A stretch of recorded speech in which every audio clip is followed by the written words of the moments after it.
ଓଡ଼ିଆ ସାହିତ୍ୟର ଏହି ସୁନ୍ଦର ଆସରକୁ ଆପଣମାନଙ୍କୁ ସ୍ୱାଗତ।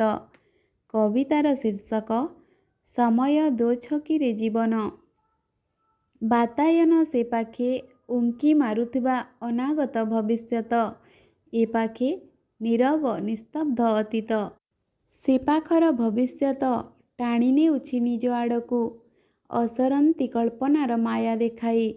ଅନ୍ୟପଟେ ଅନୁରୋଧ କରୁଛି ଅତୀତ ତାରି ସ୍ମୃତିକୁ ଜାବୁଡ଼ି ରଖିବାକୁ।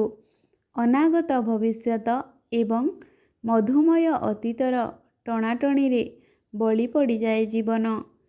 ତା ପାଖରେ ନାନା ପ୍ରକାର ପ୍ରଶ୍ନବାଚୀ ଛିଡ଼ା ହୋଇଯାଏ। ସେ ଭାସିଯିବ ଭବିଷ୍ୟତର ଆଶାବାଦୀ ସ୍ୱପ୍ନରେ। ନା ଚିରଦିନ ସେ ଅତୀତର ସ୍ମୃତିରେ ବନ୍ଧା ପକାଇବ ନିଜକୁ।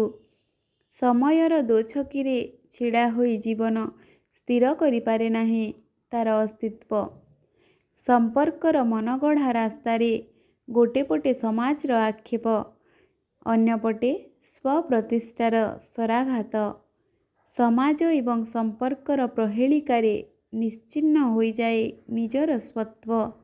ଜୀବନ ସୃଷ୍ଟି ହୁଏ ଅନ୍ୟ ପାଇଁ, ବଞ୍ଚି ରହେ ଅନ୍ୟ ପାଇଁ, ପରିଶେଷରେ ବନ୍ଧା ପଡ଼େ ଅନ୍ୟ ପାଇଁ। ଏହା ହିଁ ଜୀବନର ନିରାଟ ସତ୍ୟ, ନିଷ୍ଠୁର ବାସ୍ତବତା, କୋମଳ କାରୁଣ୍ୟତା।